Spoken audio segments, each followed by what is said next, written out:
नमस्कार, आपण पाहतात बी के अभिलाष यूट्यूब चॅनल. मागील लेसनमध्ये आपण स्टार जोडणी आणि डेल्टा जोडणी याची माहिती पाहिलेली होती आणि आजचं आपलं लेसन असणार आहे की 3 फेज सर्किटची पॉवर मोजणे. 3 फेजला लोड आपण दिल्यानंतर आणि 3 फेज सप्लाय आपल्याला द्यावा लागतो. स्टार जोडणीचा लोड असेल त्याचप्रमाणे डेल्टा जोडणीचा लोड असेल. तर याची पॉवर कशी मोजायची हे आजचं आपलं लेसन आहे. याच्यामध्ये 3 पद्धती आहेत. पॉवर मोजण्याच्या 3 पद्धती आहेत. पहिली पद्धत आहे 1 वॅट मीटर पद्धत. त्यानंतर दुसरी पद्धत आहे 2 वॅट मीटर पद्धत आणि तिसरे असणार आहे 3 वॅट मीटर पद्धत. तर याच्यापैकी आपण आता 1 वॅट मीटर पद्धत याची माहिती पाहूया. ज्या मीटरच्या सहाय्याने पॉवर मोजली जाते त्याला वॅट मीटर असे म्हणतात. मग याच्यामध्ये वॅट मीटर आपल्याला माहिती आहे. वॅटचं सूत्र काय आहे? डी सी पॉवर काय आहे? डी सी पॉवर बरोबर डी सी पॉवर व्होल्टेज गुणिले करंट वॅटमध्ये मोजली जाते. त्याचप्रमाणे सिंगल फेज पॉवर कशी मोजली जाते? सिंगल फेज पॉवर बरोबर व्होल्टेज गुणले करंट गुणले पॉवर फॅक्टर असं असतं. याच्यामध्ये फेज व्होल्टेज येणार VPH, IPH आणि पॉवर फॅक्टर. पॉवर फॅक्टर म्हणजे काय की आपण मागच्या वर्षी बघितलेलं आहे की 3 प्रकारचे लोड असतात की रेजिस्टिव्ह लोड, त्यानंतर इंडक्टिव्ह लोड आणि कॅपॅसिटिव्ह लोड. हे लोडचे 3 प्रकार आहेत. मग याच्यामध्ये आपण पाहिलं होतं की रेजिस्टिव्ह लोडमध्ये काय असतं की व्होल्टेज आणि करंट हे इन फेज असतात. 0 अंशाचा कोन असतो याच्यामध्ये. काय बरोबर 0 अंश. आणि म्हणून पॉवर फॅक्टर बरोबर काय?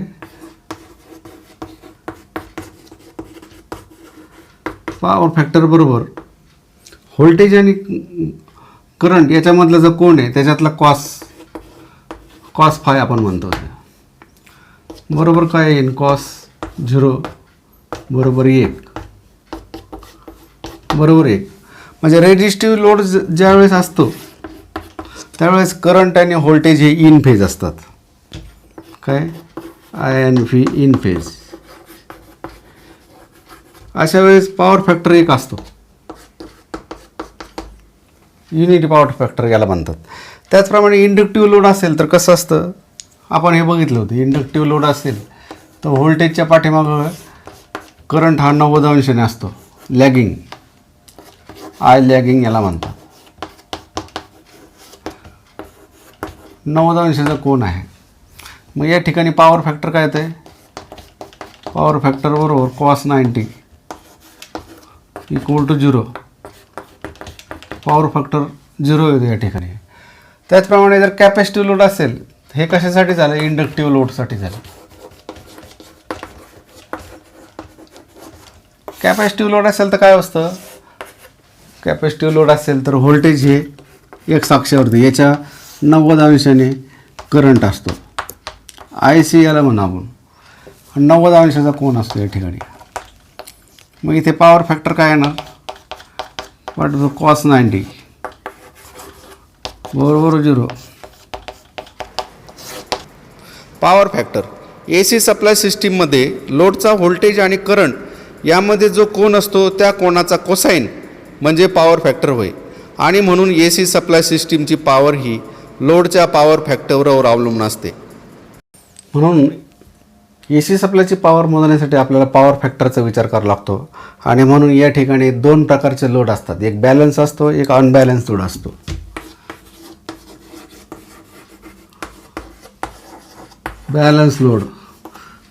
बॅलन्स लोडमध्ये काय असतं की लोडचा करंट, पॉवर फॅक्टर आणि पॉवर हे तिन्ही फेजवरती समान असतात असं म्हणतो. अनबॅलन्स लोडमध्ये काय असतं? हे वेगवेगळे असतात. तिन्ही फेजवरती वेगवेगळे असतात.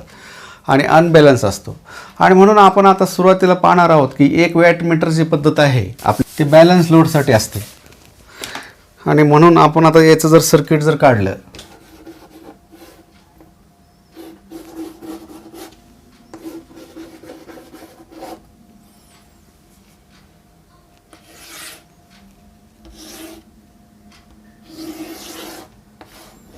असं हे स्टार जोडणी आहे, स्टार कनेक्टेड लोड आहे आपला.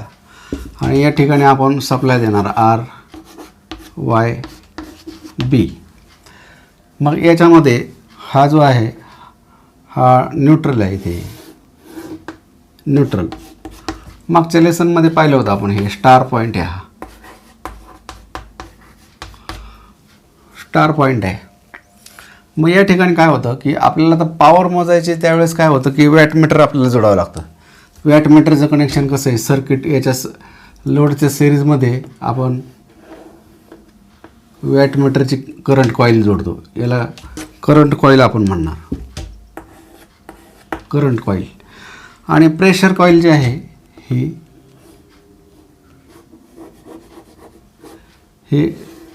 इथं जोडली जाते, याला म्हणायचं PC, pressure coil, current coil,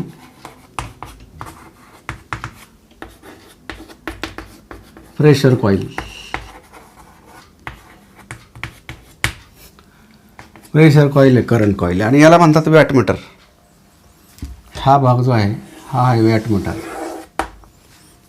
wattmeter याला म्हणतात.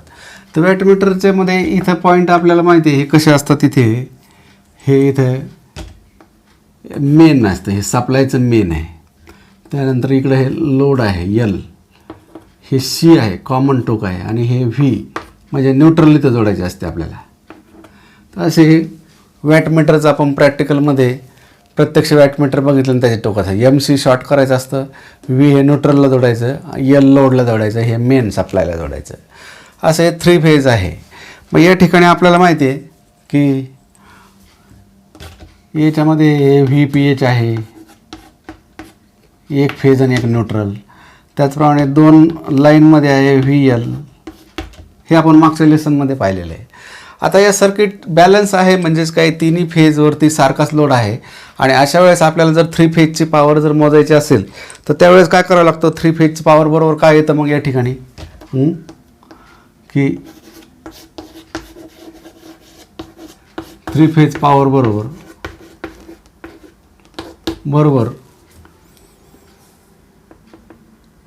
3 गुणिले phase power.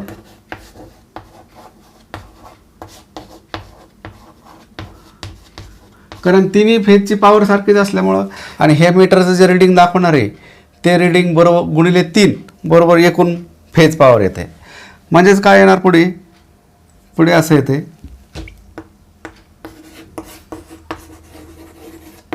Three phase power बरोबर 3 गुणिले वॅटमीटर रिडिंग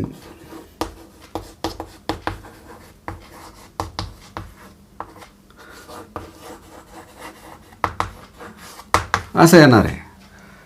एका वॅटमीटरचं रिडिंग गुणिले 3 बरोबर एकूण पॉवर आपल्याला येते. अशा प्रकारे स्टार जोडणीमध्ये. डेल्टा जोडणीमध्ये सुद्धा आपल्याला बॅलन्स लोड असेल तर कसं करावं लागेल तर ते आता आपण पाहूया. बघा आता डेल्टा जोडणीमध्ये कसं असतं सर्किट.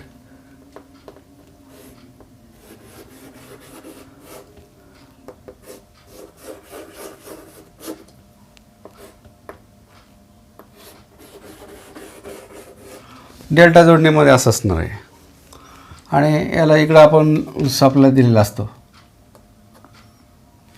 असं एक असतं, असं असतं आणि हे अशा प्रकारे जोडलेले असते. मग याला आपण आर फेज म्हणणार, वाय आणि बी. अशा प्रकारे इथे जोडणी केलेली आहे डेल्टा जोडणीमध्ये. या ठिकाणी आपल्याला आता एक वॅटमीटर पद्धतीने वॅटमीटर जर जोडायचं असेल हे तर इथं जसं न्यूट्रल असते तसं याच्यामध्ये न्यूट्रल नाही आहे.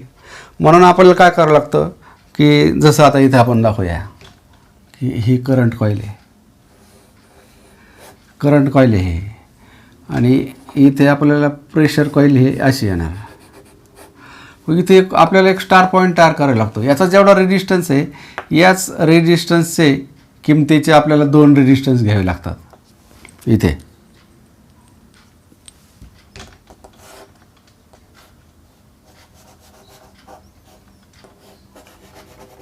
असे 2 रेजिस्टन्स घ्यावे लागतात आणि याचं कनेक्शन आपल्याला असं करायला लागतं. आणि याची जोडणी आपल्याला एक हे वाय फेजला आपण जोडणार आणि ही इकडे बीला जोडणार. म्हणजे हा इथे एक स्टार पॉईंट तयार होतो या ठिकाणी. हे जे याचा रेजिस्टन्स आहे याचा प्रेशर कॉईलचा ही PC आहे, ही करंट कॉईल CC आणि हे आपलं वॅटमीटर आहे W. इथे पण हे वॅटमीटर होतं W. अशा प्रकारे ही करंट कॉईल आहे सिरीजमध्ये ह्याच्या. अशा प्रकारे हे वॅटमीटर जे डेल्टा कनेक्टेड जो लोड आहे तर याच्या एका वॅटमीटर साहाय्याने आपल्याला जर पॉवर मोजायची बॅलन्स लोड असल्यामुळं तर या ठिकाणी याचं कनेक्शन असं करावं लागतं. करंट कॉईल सिरीजमध्ये, प्रेशर कॉईल इथं आणि याचे टोकं असेच येणार. हे मेन M, हे लोडचं हे L, हे कॉमन टोक आहे ते C आणि हे न्यूट्रलसाठी V. अशा प्रकारे याचे वॅटमीटरची जोडणी असते. आणि मग या ठिकाणी काय येणार 3 फेज पॉवर बरोबर याच्यासारखंच येते. 3 फेज पॉवर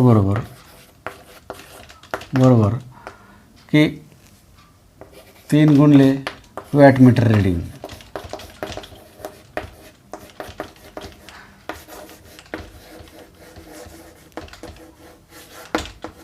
तीन गुणले वॅटमीटर रीडिंग बरोबर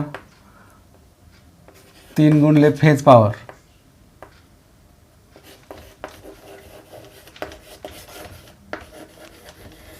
असं येत आहे. 3 फेज पॉवर बरोबर वॅटमध्ये मग पॉवर मोजली जाते. अशा प्रकारे हे बॅलन्स लोडसाठी आपले हे स्टार कनेक्टेड जर लोड असेल तर एक वॅटमीटरने त्याचं सर्किट आहे आणि हे डेल्टा कनेक्टेड लोड असेल तर बॅलन्स लोडसाठी अशा प्रकारे आहे. परंतु जर लोड अनबॅलन्स असेल तर मात्र हे आपल्याला ही पद्धत वापरता येत नाही. कारण तिन्ही फेजवरती वेगवेगळे लोड असेल तर त्याला अनबॅलन्स लोड असं म्हणतो. आणि त्याच्या साईडने आपल्याला मग काय करावं लागतं की आणखी 2 पद्धती आहेत त्याच्या, 2 वॅटमीटर पद्धत आणि 3 वॅटमीटर पद्धत. त्याच्यापैकी आपण आता 3 वॅटमीटर पद्धत आपण पाहणार आहोत. या पद्धतीचा तोटा असा आहे की थोडं जरी एक फेज जरी अनबॅलन्स झाली तरी रिडिंग आपलं एरर आपल्याला दाखवते, मोठी एरर दाखवते, रिडिंग अचूक येत नाही. म्हणून आपल्याला प्रत्येक फेजचं रिडिंग घेण्यासाठी आपल्याला 3 वॅटमीटर पद्धत वापरायला लागते. बघा 3 वॅटमीटर पद्धतीमध्ये आपण का वापरतो तर ती अनबॅलन्स लोडसाठी वापरतो. ज्यावेळी तिन्ही स्टार कनेक्टेड लोड असेल, तिन्ही फेजवरती जर वेगवेगळे लोड असेल तर आपल्याला प्रत्येक फेज आणि न्यूट्रलमध्ये जसं इथं वॅटमीटर जोडले असं तिन्हीमध्ये जोडावं लागतो. हे न्यूट्रल आहे. इथे जर आपल्याला करायला लागेल तर इथे हे करंट कॉईल याची येणार. त्यानंतर इथे ही प्रेशर कॉईल येईल आणि इकडे याचं कनेक्शन येईल आणि इथे येईल. अशी जोडणी याची करायला लागेल आपल्याला. मग याच्यामध्ये हे M येईल, हे लोड येईल, हे C कॉमन टोक आहे आणि इथे हे न्यूट्रल आणि या भागाला हे सगळं वॅटमीटर येईल, वॅटमीटर 2. त्याचप्रमाणे या ठिकाणी जर आपल्याला इथे जर जोडायचं असेल तर काय करावं लागेल. इथे आपल्याला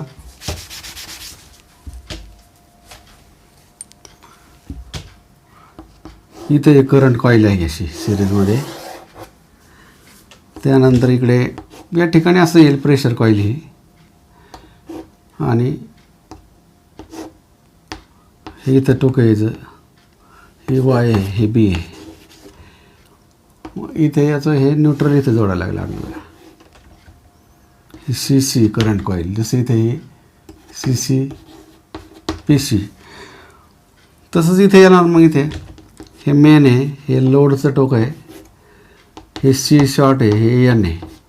म्हणजे न्यूट्रल याचं जे प्रेशर कॉईल आहे प्रत्येकाची आपण काय केलेली आहे इथे हे फेज इथे दाखवूया आपण. हे न्यूट्रल आहे, हे Y आहे, हे B आहे, RYB न्यूट्रल स्टार पॉईंट इथे आहे. म्हणजे प्रत्येक वॅटमीटरची प्रेशर कॉईलला आपण न्यूट्रलला टोक जोडलेले आहेत. इकडे आणि एक असं या ठिकाणी आहे. अशा प्रकारे हे 3 वॅटमीटर आपण जोडले आहे या ठिकाणी अनबॅलन्स लोडला, तर तिन्ही फेजवरचा लोड आपल्याला मिळतो. आणि मग एकूण पॉवर इथे कसे मिळणार आपल्याला? 3 फेज टोटल पॉवर बरोबर काय येणार? प्रत्येक वॅटमीटरचं reading W1 plus W2 plus W3 असं या ठिकाणी येणार. प्रत्येक वॅटमीटरचं रीडिंगची बेरीज केली म्हणजे 3 फेजची पॉवर मिळेल. आता या ठिकाणी डेल्टा कनेक्टेड लोड आहे. आपल्याला डेल्टा कनेक्टेडमध्ये जर 3 वॅटमीटर जर वापरायचे असेल तर या ठिकाणी थोडंसं काय करावं लागतं आपल्याला, जर विचार करावा लागतो. कॉम्प्लिकेटली थोडंसं येतं या ठिकाणी. तर हे आपले R, Y आणि हे B हे 3 फेज येते. इथे तर आपलं काही न्यूट्रल नाही आहे. डेल्टा लोड येतं या ठिकाणी. काय करणार तुम्ही आता? डेल्टा लोड असेल तर की याला आपण इम्पिडन्स म्हणून दाखवू.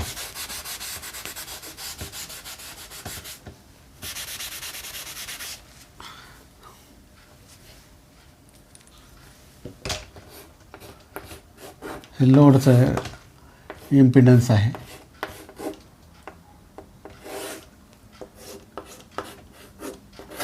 असं आहे.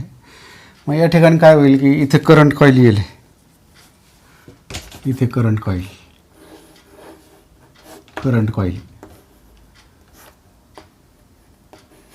ही CC आहे. आणि याला प्रेशर कॉईल आपल्याला मात्र या दोन्हीच्या पॅरललमध्येही प्रेशर कॉईल टाकावं लागतं. इथे असं प्रत्येक ठिकाणी करावं लागेल. इथं हे करंट कॉईल आणि इथे हे प्रेशर कॉईल येणार. असे याला असंच करावं लागेल. इथे करंट कॉईल आहे आणि प्रेशर कॉईल मात्र अशी 2 टोकाला जोडायला लागेल. याला CC म्हणू, याला PC म्हणू.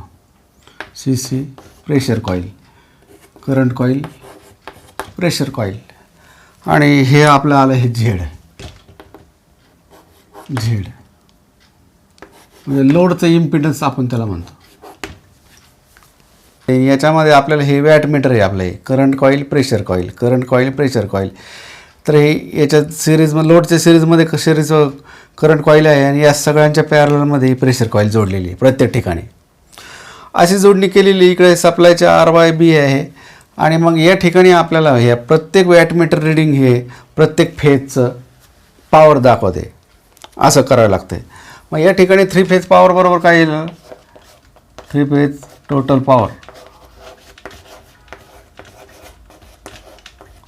बरोबर इथे असंच आहे. W1 plus W2 plus W3 तिन्ही वॅटमीटरचं रीडिंग जे आहे ते पॉवर दाखवणार या ठिकाणी. अशा प्रकारे हे जे आहे डेल्टा कनेक्टेड लोडला अशा पद्धत आपल्याला करावी लागते. कारण हे 3 वॅटमीटर पद्धत आहे. 3 वॅटमीटर मेथड. आणि ही मेथड आपली कशासाठी आहे? अनबॅलन्स लोडसाठी आहे. Unbalance load. अनबॅलन्स लोडसाठी ही पद्धत वापरली जाते. तर अशा प्रकारे विद्यार्थी मित्रांनो आपण पाहिलं की लोड हा 3 फेजचा लोड हा स्टार जोडणीमध्ये आणि डेल्टा जोडणीमध्ये केलेला असतो. तर स्टार जोडणीमध्ये एक बॅलन्स लोड हा आपल्याला 1 वॅटमीटर पद्धतीने जोडता येतो. आणि त्यासाठी कोणतेही तिन्ही फेजवरती एकसारखाच लोड असल्यामुळं एका फेजचं पॉवर काढली त्याला 3 गुणलं बॅलन्स पॉवर येते. पण अनबॅलन्स असेल तर तिन्हीवरती वॅटमीटर आपल्याला जोडावं लागतं. इथे पण तिन्हीमध्ये जोडलेले आहे आणि तिन्हींची बेरीज म्हणजे टोटल पॉवर असते. अशा प्रकारे बॅलन्स लोड आणि अनबॅलन्स लोडसाठी आपल्याला ही पॉवर मोजण्याच्या पद्धती आहेत. गृहपाठ आहे होमवर्क. प्रश्न पहिला, 3 फेज पॉवर मोजण्याच्या किती पद्धती आहेत? प्रश्न 2, 3 फेज बॅलन्स लोडची पॉवर मोजण्याच्या पद्धतींची आकृती काढा. प्रश्न 3, अनबॅलन्स लोडची पॉवर मोजण्याची आकृती काढा. यानंतर आपण 2 वॅटमीटर पद्धत वापरू. काय असते 2 वॅटमीटर पद्धतीच्या सहाय्याने 3 फेजची पॉवर कशी मोजायची हे जे असेल हे आपण नेक्स्ट लेसनमध्ये याची माहिती पाहणार आहोत. तर असा हा व्हिडिओ आवडला असेल तर व्हिडिओ लाईक करा, मित्रांना शेअर करा आणि आतापर्यंत चॅनल सबस्क्राईब केलं नसेल तर चॅनलला सबस्क्राईब करा. धन्यवाद.